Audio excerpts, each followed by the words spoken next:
Bormanglar qizlar. Alaykum assalom. Qayerga ketyapsizlar? Dubayga. Dubayga? Nega? Ishlagani. Nima ish qilasizlar Dubayda?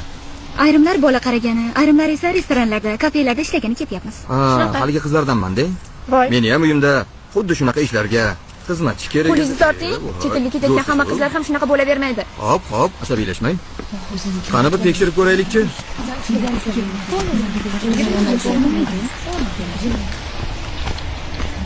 Yaxshi. Sizni hujjatlaringizni ko'rib qo'ysak bo'ladimi, o'rtoq haydovchi? Yo'q, o'tkazib yubora olmayman. O'tkazib bering, aka. Biroq xizmati bo'lsa aytavering, o'zim turib beraman. Yo'q.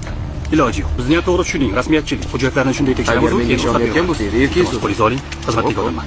Aka, bir daqiqaga to'xtang. Hozir hammasini tushuntirib beraman.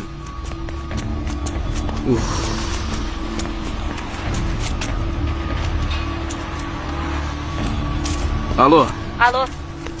Chegara postida hamma hujjatlarni olib qo'yishdi. Xo'p, nega bu gapni menga aytyapsan? Boshqa kimga aytay bo'lmasa? Men senga nima uchun pul to'layapman o'zi? Erkan pulingizni pesh qilavermang endi. Abror qayerda? Bir garimda sizga qo'ng'iroq qilib Tez top uni. Axir uni topa olmayapman. Abror ham aytmagan. Qayerdaligini. Nima sen qarab turaverdingmi? Axir oldingilarni qanday o'tkazardik? Marat aka o'tkazib berardi. Unda top o'sha majlis aka. Pulini olgandan keyin halola pulda.